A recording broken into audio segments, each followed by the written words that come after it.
Well, I'm Ken Martin. I'm the owner of Northwest Lien Service up in Seattle.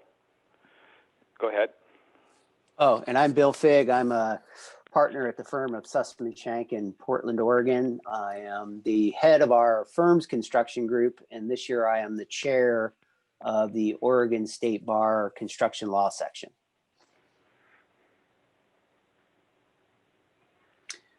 So I guess the way we're going to do this is I'll start with the legal aspect of it, and Ken, Northwest Lien Service, has the practical kind of boots on the ground description of how you actually get things done and how you on a day-to-day basis will go forward and perfect your lien.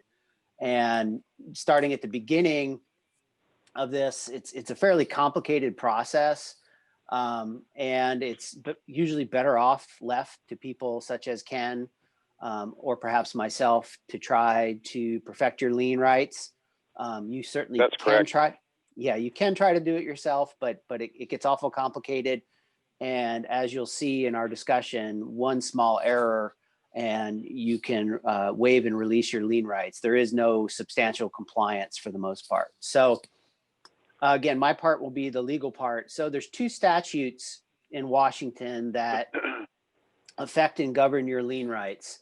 The first statute is the contractor registration requirements, which are found at a revised code 18.24. So that's 18 chapter 24.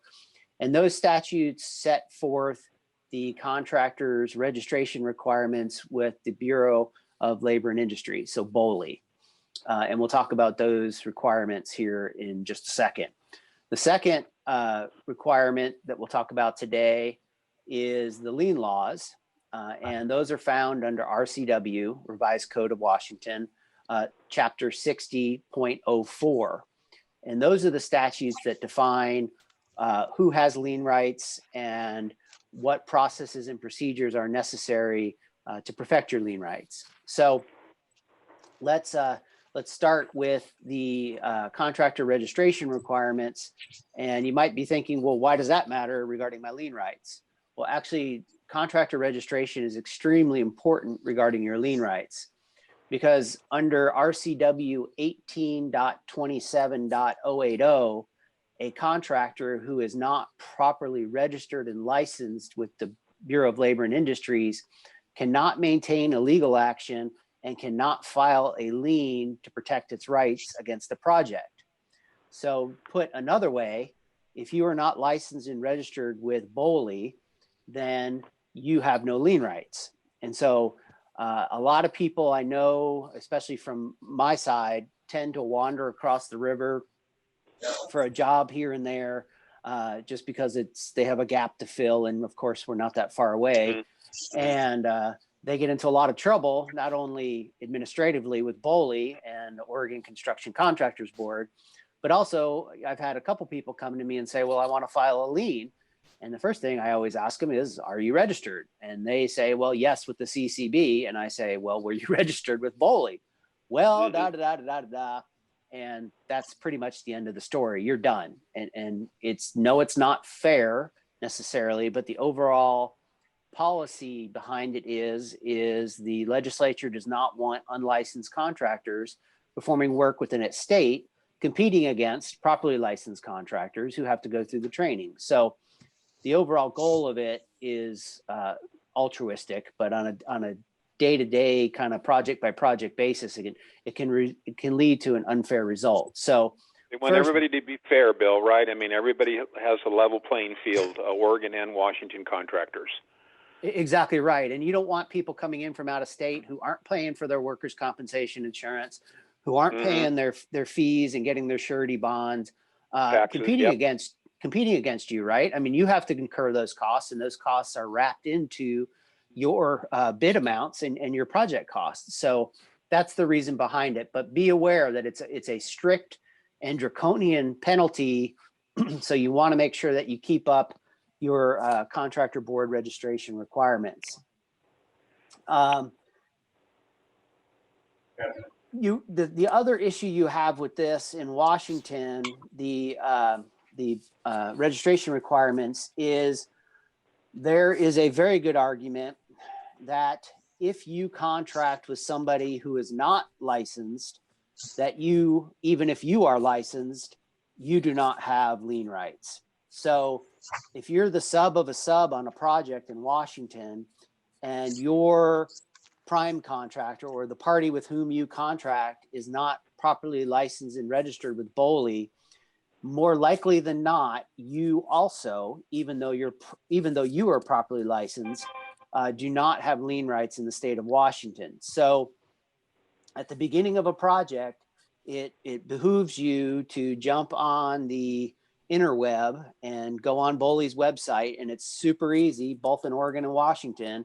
You get on the website and you type in, find a licensed contractor, and you can figure out, are they licensed, what their surety bond is, and so on and so forth. So you need to do a little bit of due diligence to make sure the person with whom you are contracting is also properly licensed and registered with BOLI. Do your research. Exactly. Yeah. So that can really trip you up, right? I mean, again, the overall goal is fairness and not allowing unlicensed competition, but the onus is on you as the professional, a contractor, to make sure you comply with these laws. Feel free to chime in, guys. Whoever's online, if you've got a question, feel free to ask it. Sometimes people forget at the end. So if there's any questions, just go ahead and let us know. Yeah, or I don't know, how are we doing this? Are we having people raise their hands? It looks like everybody is muted. And I don't know if that's through our side, or through their side. So, but yeah, we'll be happy to answer any questions. Are they muted, Andrea, or can they ask questions? They should be able to unmute themselves if they have a question, and then you can also type it into the chat box if they prefer. Okay. Perfect. Go ahead, Bill. Yeah, and just so everybody knows, I'm on my iPhone, so I can't see a question. So Ken or Andrea, if you see a question, feel free to chime in if somebody asks it. So moving on, so who must provide, the next big step under Chapter 18 for contractors is prime contractors must provide the statutory form of notice to owner when working directly for them on residential jobs. Now, residential jobs are not necessarily what you 100% think they might be. A residential job is defined as 4 or fewer units. So if you're working on a triplex, quadplex, that very well may fall within the residential requirements. So be aware of that. And also you need to provide this notice on a commercial project to the owner if you're the prime contractor for jobs between $1,000 and $60,000. So on residential jobs, it's jobs over $1,000. And on commercial jobs, it's jobs between $1,000 and $60,000. What we tell our clients is, if you are the prime contractor contracting directly with the owner, just give them the notice. Because if you start at $500, it very well may end up being a $2,000 job, right? Or if you start at $55,000, you don't know if it's going to stay or if there's going to be change orders. So there's no sense in taking a chance. If I am the prime contractor, I am always giving this statutory form to the owner. The form can be found in 1827 114. Ken, I'm sure, can dig up a copy of that form for you as well if you contact him. But it's critical that you give this notice, and why? Well, because if you don't give the notice and it's required, you lose your lien rights. If you give the notice and it's not required, you lose 5 cents for the copy you just made. So err on the side of caution and always, always, always give that information notice that's required by the statute to the owner if you're the prime contractor. And if you are the prime contractor and you do give the notice, make sure you keep a copy of that signed notice in your files. And I know this is a bit of a pain, but the BOLI requires you to keep that for 3 years. And if they come back to you on a residential job or a job where the notice is required and you don't have the notice, you're going to be in trouble. And if you want to go sue on this job, you're going to need to prove that you had this notice executed, and it needs to be done right at the beginning of the job at the time the contract is executed. So you can't do it down the road. It needs to happen at or before the time the contract is executed, and you need to have a signed copy of that notice. So for prime contractors, again, contractors who contract directly with the owner, be aware of this requirement, which again is found at RCW 18.27.114. So that's the reason why Chapter 18.24 is so important to contractors in the scope of your right to lien in Washington. So moving on, and of course, that's just the highlight. There's many, many statutes within Chapter 1824 that govern contractor and bond requirements and training requirements. But in regards to liens, those are the highlights of how that statute interplays with your lien rights. Okay, your lien rights. Those are found, as I said earlier, under Chapter 60.04 and the statutes thereunder. I see we just got a question. Can somebody read that out to me, because I can't see it on my phone? Yeah. Somebody said, I'm new at this. Can you please supply the web address? For the BOLI, just Google Bureau of Labor and Industries, Washington, or how do I search a contractor in Washington? I don't have the website off the top of my head. Hold on, maybe I'll be able to do this. It is, I have it bookmarked. So, Okay, actually, it's Department of Labor and Industries. I call it the Bureau of Labor and Industries. So, okay, here it is. It looks like it's L as in Larry, N as in Nancy, I as in Igloo, .wa.gov. Oh, somebody just popped it up there. So /licensing-permits//. And then you can go on there, and underneath there where it says licensing and permits, it says look up a contractor or business. And that's how you do it. And it'll give you options by name, by Dolly's number that they assign for the contractor. There's various different ways to do it. So thank you for the person who sent that information. So back to construction liens. The first important document, or I guess the first important step to preserve your right to lien, is the notice of right to lien. And this is a form that's found in the statutes. It's at RCW 60.04.031. And this is a statutory form that needs to go out in order to preserve your rights to lien. So who needs to send this notice?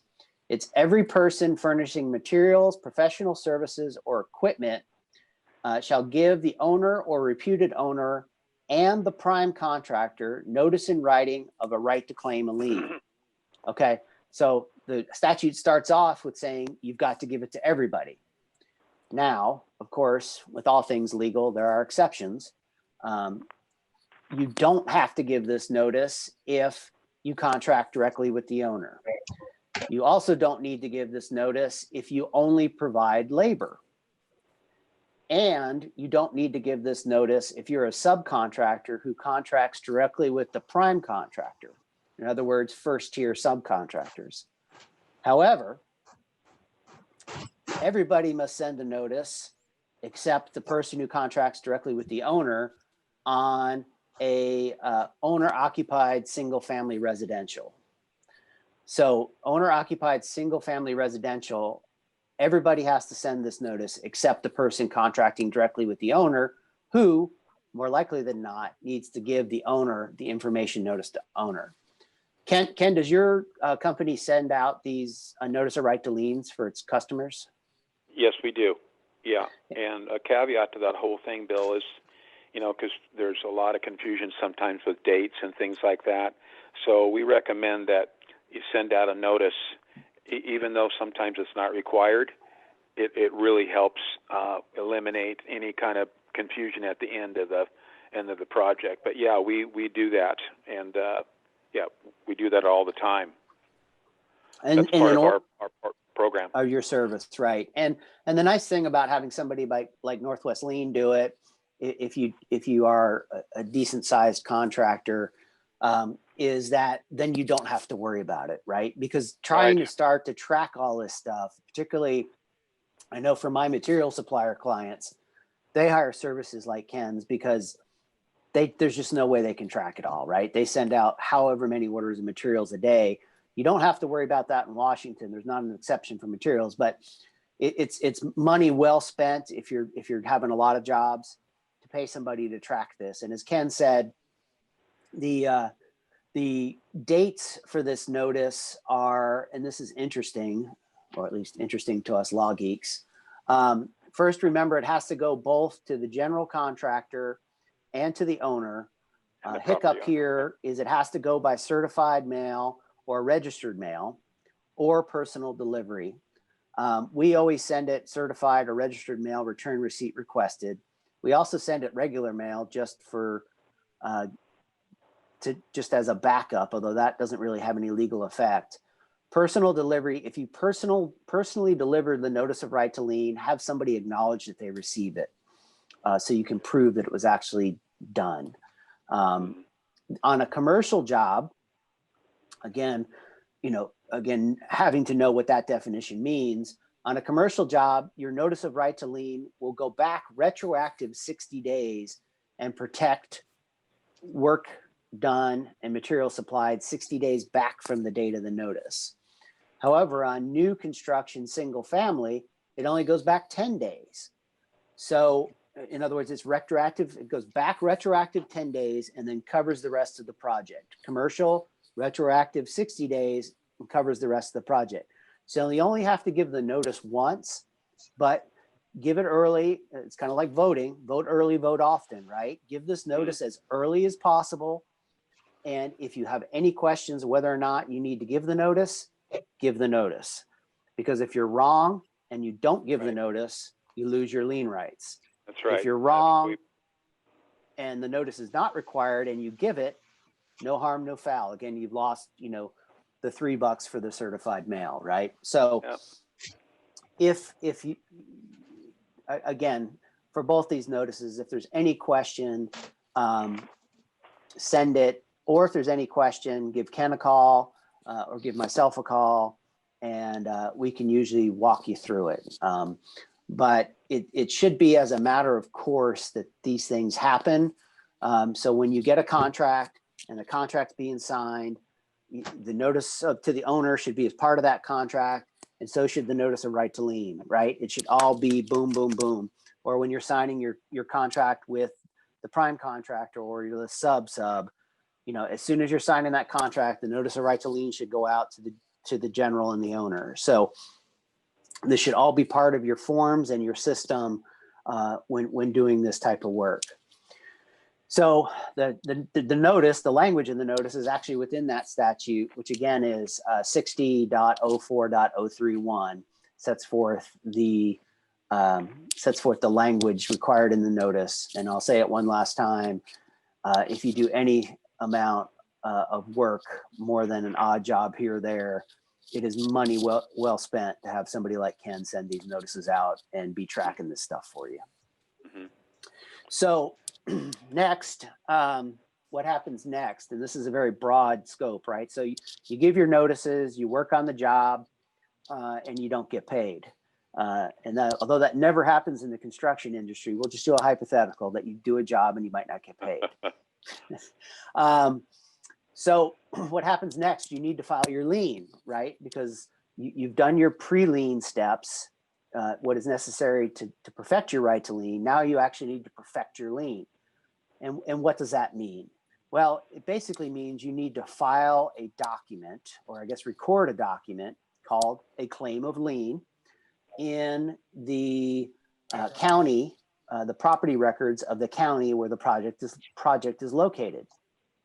And so when does this have to happen? It has to happen 90 days from the last day you performed significant work or substantial work at the property. A lot of lawyers have made a lot of money arguing about, well, what does that mean? What does substantial mean? And so don't go there. I have people call me often and say, well, we're at day, 75 and they're promising to pay me next week. And They say, don't file a lien because it'll just upset the owner. And I tell them, look, man, are you in business to make money and stay in business? Or are you this person's friend? I mean, if you're at day 75, the chances are you're not going to be paid at day 85. We see that all the time, Bill, all the time. And they convince the person that they've got the money, it's on the way, and then once the lien lights expire, it's silence. Yeah, remember, and of course, attorneys are the last people you ever want to do business with because we're always chicken little, the sky is falling. We're very pessimistic because we always see the worst side of everything, right? We see the bad things that happen. But this is the motto to live by regarding whether or not you record your lien. No good deed goes unpunished, okay? And as Ken said, what they're waiting for, more likely than not, is for the 90 days to run. And then they're going to say, too bad, so sad. And there isn't, well, he promised me, or I get an extension of a week. The 90 days runs and you're done. Your lien rights are gone. So if you aren't paid by, I would say day 70, you're calling Ken up and saying, hey, I'm not getting paid. We need to start on this lien process. And Ken's company can do it a whole heck of a lot cheaper than an attorney can, although an attorney certainly can do it. And I tell people this, unless it's a project where you go regarding the amount, hire Ken and make it a course of a practice to send out your lien notices at day 70. Exactly. Make sure you calendar to call him. The reason I say the kind of, if it really makes you cringe or if it's a bet the company sort of amount, the only reason I say it might be better to contact counsel is, and I don't know if I think it's true in Washington, but I know in Oregon, we're required to be insured. And I am personally insured up to $18 million because our firm is. And if we screw it up, our obligations are of a fiduciary nature. And so if we screw it up, we're paying, right? And so, and we have a lot of insurance. So we're not contractual in nature. We have a fiduciary relationship and an obligation to do it right. So, that's the only reason for really big numbers. So 90 days, you've got to get that lien filed or your lien rights are waived. No extensions, no exceptions, period. I mean, we've had people driving like 90 miles an hour down to the coast of, to Tillamook, which is on the Oregon coast, to try to get this lien recorded because it has to be recorded in the county and where you do the work. This has gotten easier with e-recording, which is, I think, uniform in Oregon. I'm not quite sure in Washington how uniform it is yet. Ken, do they allow electronic recording in the property records there? Oh, yeah. And Laura? Huh. Yes, I'm here. Yeah. Can you elaborate on that question for Bill? Yeah. So we use Simplifile, which is an online system. So when you and I've actually had attorneys call me to file liens for them because they don't have access to Simplifile to get it done quickly if they're trying to do like a 90-day, filing that same day. But we do all of our liens through Simplifile. So after I complete them and you've approved your lien, I upload it, send it to the county to be recorded in, and then it comes back within a few hours of that same day usually. So every county is a little bit different with their recording times. The bigger the county, the longer it might take. But it's usually can get recorded within that same day. So yeah, super important to make sure you're within the 90-day window in Washington to get that recorded in time so you are within your lien rights. And I'll just go ahead, Ken, if you have something to say. No. Laura's my general manager, and she is very diligent about making sure, working long after she's supposed to be off, to make sure that these liens are recorded on time. Because what's interesting is they're usually quite a bit of money, and it puts a lot of pressure on us because we feel like, okay, like you do, Bill, with fiduciary obligation, but we do this electronically, and many times we're able to do it within 48 hours. But we don't like to do it that way, but We know some contractors, they just kind of wait, and they finally realize they're not getting paid. So, yeah, so Laura's in charge of that. And another thing to keep in mind for everyone on, if you are going to file a lien, think of county hours. So if the counties are usually shutting down about 4 o'clock, 4:30, some are a little bit different, but liens can't be recorded after that because they're closed up for the day. Holidays, weekends, it's all county hours. So when liens come in, and your 90 days does include weekends, so make sure that you're really watching your timeline. You get your lien filed with us in time. If you're getting it into us on a Friday afternoon and you're on day 90, chances are it's real slim it's going to record. Not that we can't get it done, but when we're sending it off to a county, it may not record because the county's closed and we can't do anything about that. So really watch your timeline so you don't get yourself in a bind where you're missing out on your lien rights. Yeah. And again, back to the theme, right? No good deed goes unpunished. If you're not paid on day 75 or 80, you're not going to be paid on day 90. And everybody in the construction industry should understand that just recording a lien is part of the process and necessary to protect your rights.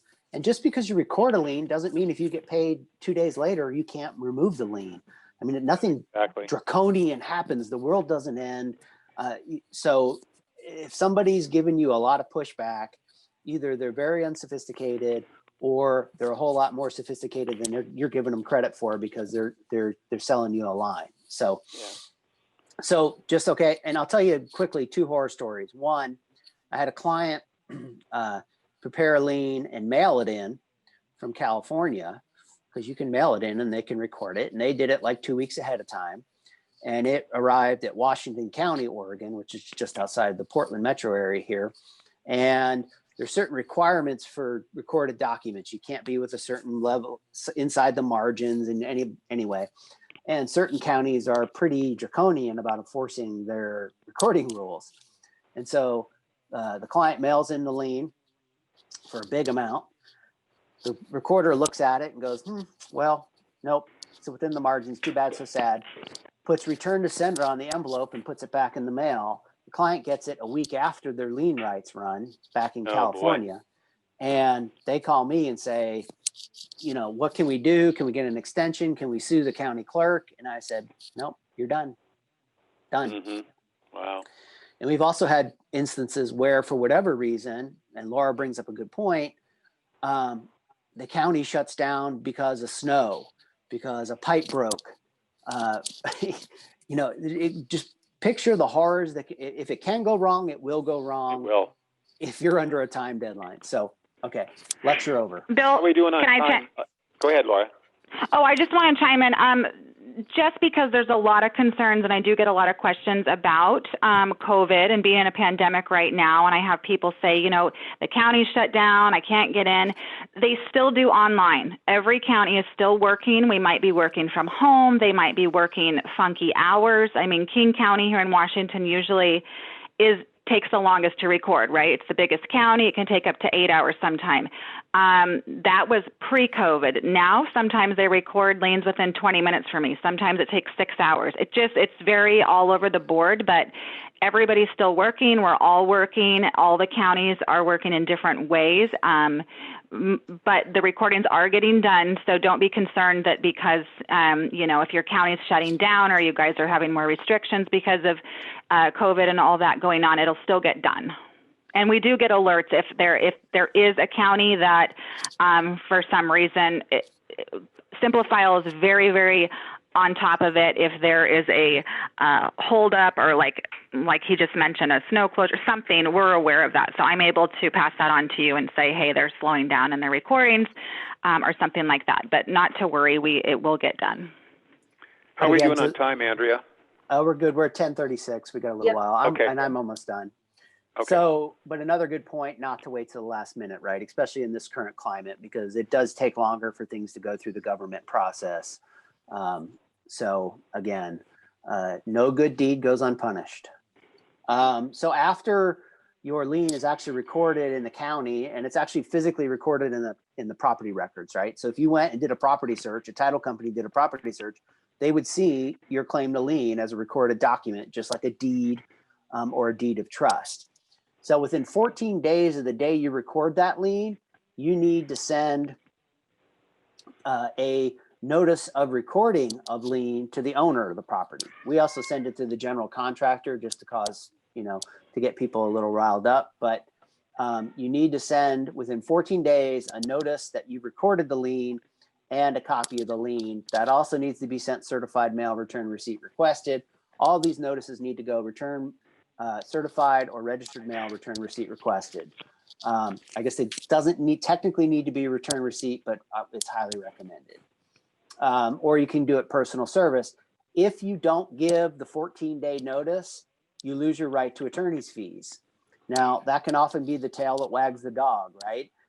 It's a $10,000 lien, but for the right to recover attorney's fees, you might not actually pursue your lien. So you want to make sure to send out that post lien notice. You still have the right to foreclose your lien, but you would lose your right to attorney's fees.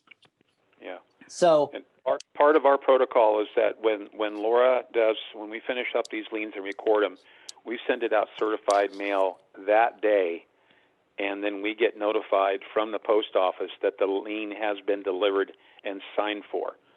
So we keep that in our customers' documents. So there's never an issue if an attorney calls and says, "Hey, my client wants to have proof that that you sent this lien." Laura just pulls it up and emails it to the attorney, and there it is right there, proof of delivery.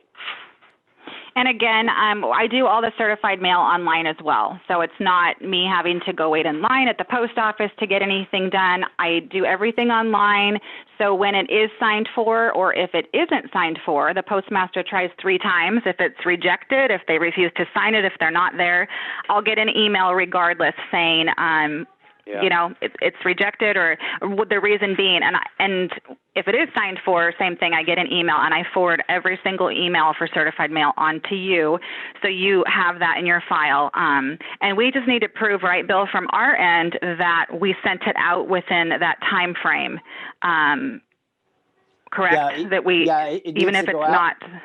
Yeah, it doesn't matter that it's accepted, but right. But what's important, a couple things are important. One, that it goes out in the proper method, right? Yes. Which you are sending it in the proper method. The other thing to be very, very careful about is what's the proper address. Because if it gets rejected, you want to make sure it's rejected from the address that is on record at Department of Labor and Industry website for the contractor registration, and probably the address on record, if there is one, if they're licensed to do business in Washington under the Secretary of State. So you're going to want to make sure that it gets rejected from an address that is officially of record, not one that somebody scribbled down on the back of a cereal box top and mailed in, which of course you guys wouldn't do. But so that's the important part, is you need to show that you sent it to an address, regardless of whether or not it was accepted, that is officially of record on the Washington state websites. Go ahead, Laura. Oh, and when we do when we do a lien, we pull up the property records and different reports, and attach the legal description is the property owner. So who we find as the property owner within the state records or county records, certified mail goes to them, and sometimes our client might have a different address for them and say, "Oh, I know that they live here, though." I'll send it to both of those. So I'll always send it certified to who I find in the county or state records, and to who you might think it is, and then the contractor also gets a certified copy. Now, if you're also working, I know a lot of you are down south in Oregon as well, just so you know, it also goes to the lender. So in Washington, we don't have to send it to the lender, but Oregon we do. So we do send it out certified to everybody that is mentioned on the lien, and you don't get a certified copy, just hard copy of it. We cover all the bases. Perfect. Yeah, and I guess the point about sending it to the address that's on record would be for the general contractor. And Laura, you're exactly right that the owner should be able to be found in the real property records of the last deed of record. So, all right. So you've recorded your lien. Well, let's back up. You've sent your notices. You've given your pre-lien notices. You've recorded your lien. You've sent out your 14-day post-lien notice. what happens next? Well, next is either you get paid or you have to foreclose your lien. And what does that mean? What that means is you have to file a lawsuit in the county in which the lien is recorded and the property exists. So if you have a job in Clark County, Washington, the lien's recorded in Clark County, you're going to file a lawsuit to foreclose in Clark County Superior Court in downtown Vancouver. And that is a lawsuit that names you as the plaintiff and the property owner as the defendant, and anybody else who has an interest in the property or a claim against the property needs to be a defendant in that lawsuit. Typically, we also name whoever it is that isn't paying you, the person with whom you've contracted. So you can include a breach of contract claim in your lien foreclosure lawsuit as one of the claims. So you pile it all in, you file the lawsuit, and the end result and that has to happen 8 months from the day you record your lien, not however many days that is. It has to happen 8 months. So when you're calendaring that, you have to calendar it for 8 calendar months from the date you record the lien. And what the end result of that lawsuit should be, you get a judgment for X amount, and the sheriff sells the property at auction, and you get paid from the proceeds of the property. And that's a lien foreclosure action. And as part of that lien foreclosure action, like I said, if you've done everything right, you're entitled to recover your attorney's fees. The frustrating thing for people is somebody have a question? I'm sorry, I heard a little chatter. The frustrating thing for the claimant, the contractor, is more often than not, the attorney won't handle a case on the bet that you're going to recover your attorney's fees at the end. Mostly it's a pay as you go, and at the end you get an award of attorney's fees. But like a judgment, an award of attorney's fees is incorporated into the judgment, which is then the amount that you're entitled to recover from the sale of the property or against the person with whom you contract.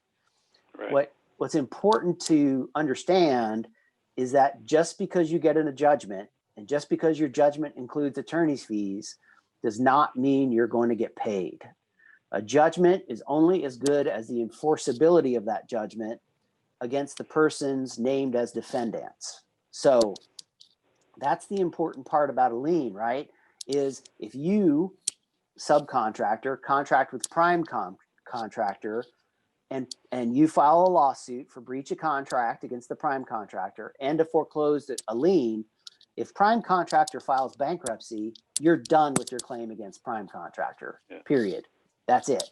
However, if you've perfected your right to lien, then you can foreclose against the property. So you have an alternative route or method of recovery to get the amount that's owed to you, even if the person that you contracted with has filed bankruptcy. So that's why liens are important, is it provides you with this second alternative, and it provides you with a guaranteed asset at the end of the rainbow when you foreclose. Now, the last topic I guess we'll talk about, we've got about 15 minutes left. I don't know if Ken has anything to add.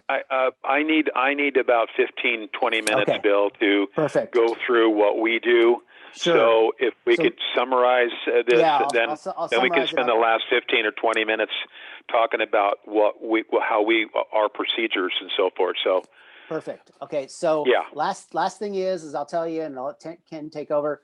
Liens in Washington are not as good as liens in Oregon because you don't get super priority in Washington. So you will typically always be behind the bank in Washington.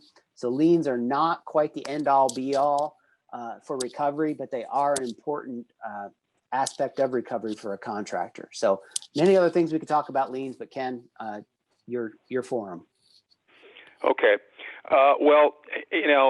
We've been doing this a long time. We've been in business for 21 years in February, and there's things that I continually try to profess to contractors, especially the small guys, that can't, they don't have the money or the resources to hire an attorney to send it to collections. So I always try to encourage to be proactive. And just be proactive. Be vigilant about what you guys go out there and work, tirelessly in all kinds of different weather conditions and long hours. You've got to be proactive. Consider Northwest Lien as part of your job.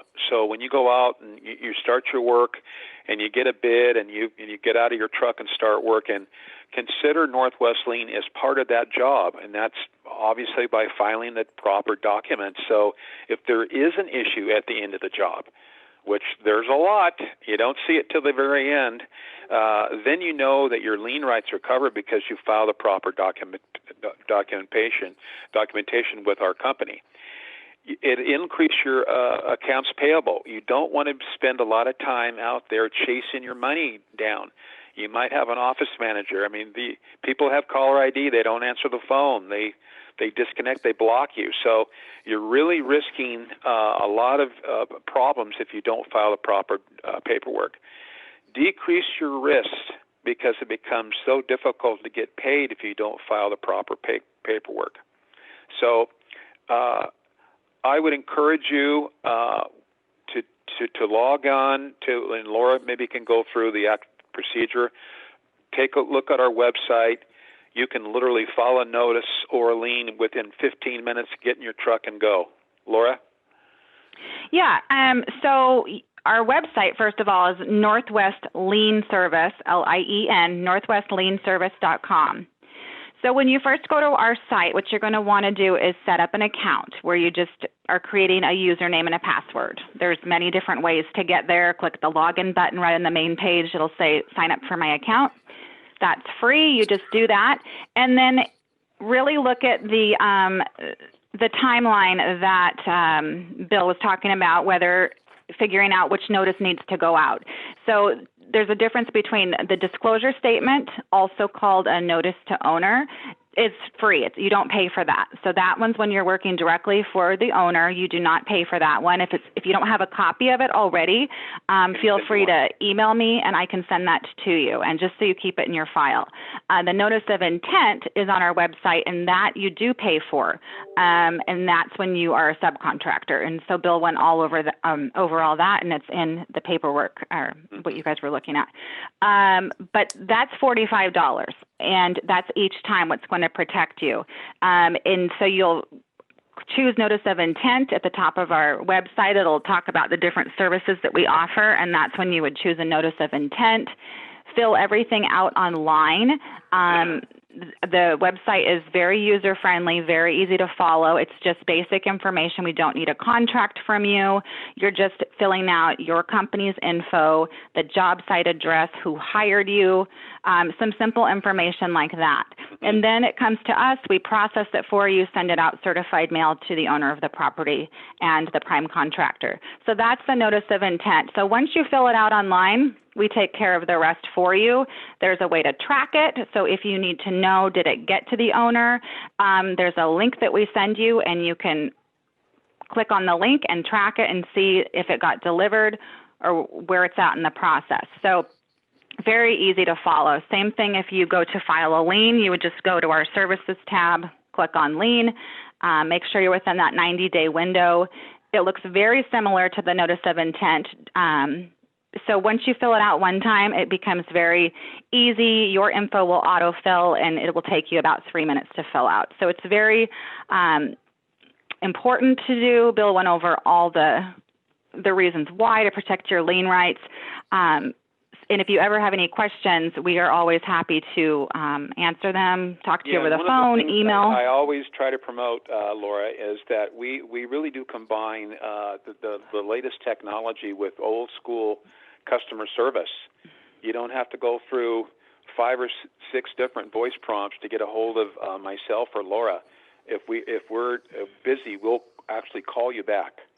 So we know you guys are busy and you don't have a lot of time, so we're very much into old school customer service and also aligning us with the latest technology to make these documents accurate and legal.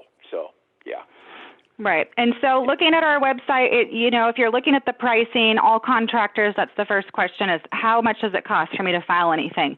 So the notice of intent is $45. We do have an exceptional membership program though. So really think about it. You can click on the tab that says memberships, but it's $495 for the year from the date that you sign up.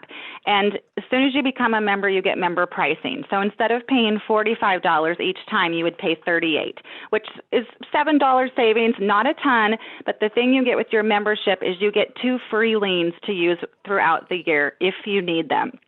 So you've already done your notices. You've sent those out in time. That's what's going to protect your lien rights. Now what happens at the end if you're not paid and you need to file a lien? Well, if you're not a member, liens are $319 each. If you become a member, you get 2 for free. So you can see the savings right there is huge. We're in very unpredictable times right now. We don't know when people are going to have to stop a job because they can't continue paying you on it. There's just so many factors that play in right now. And the membership is really something to highly consider because you do get a huge savings there. And I just want to mention if you do say, oh, I have to file a lien, I only want one, I don't want to do the membership, that's fine. You absolutely don't have to be a member to file anything.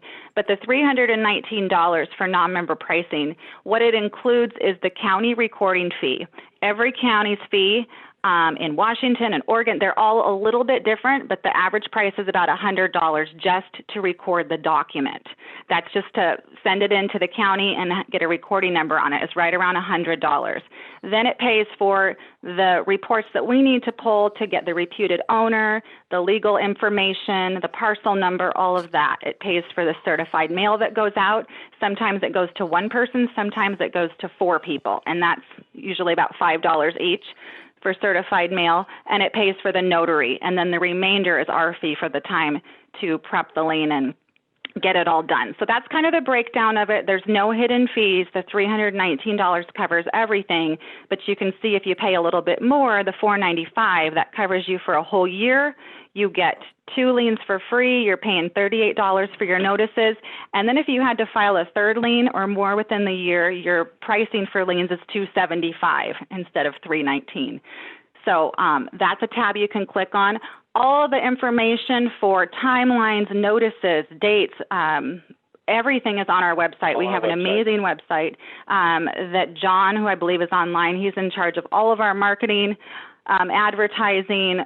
He did our website, which is absolutely beautiful, and it's very easy to maneuver, walk through. There's so many questions and answers.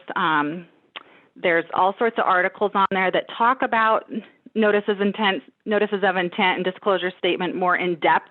So if it's a lot to handle on a conversation like this, I know just all the different terms to even wrap your head around. So if you heard Bill say something, go to our website and just kind of play around and click on question and answers, and you'll see so many articles on there that you might go, oh yeah, this is what Bill was talking about. And it'll really go in depth and help explain to you more so you can get a better understanding of it. Now that we're finishing up the year, if people are still on the line, if you lost more than $500 this year, it might be wise to sign up as a member for the $495 and get the. And then a lot of people say, well, I signed up, I might as well use it. And then when they start using this system, they're amazed. They call all the time and say, Ken, I can't believe this. This is really, I'm getting paid on time. You know, they may have to do a little explanation on why this notice is being sent, but it has really changed their accounts receivable, and their bookkeepers are really happy. John, anything you want to say before we wrap it up? You guys covered it. That's pretty comprehensive. I wanted to leave time for some questions from the folks on the call as well. So we might want to open that. Any questions?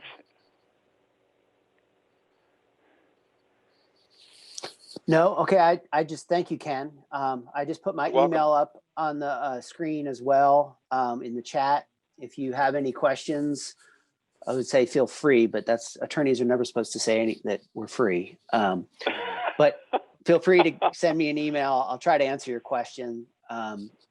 and like Ken said, visit his website. They have a very comprehensive explanation of most things there. So it's difficult, it's complicated, but it can really be worth your time and energy to protect your lien rights. And the last thing, I guess, since we have a little bit of time and no questions, on an owner-occupied remodel, also be aware that if you are working for the prime contractor and the owner has paid the prime contractor for your work, and even though you haven't been paid, you're not going to have lien rights. So be aware of that that nuance as well. So sorry, it was a quick overview. We only had an hour. We could talk a long time about these topics. So feel free to email me if you have any questions. And Ken, any parting comments? Okay. No, I just appreciate everybody chiming in. And again, we're open right now. So if you have any questions, you can call the office. Laura will be glad to assist you. And we wish you a good 2021. We'll be here when you need us. Yeah. Remember, no good deed goes unpunished. Yeah. Thanks, folks.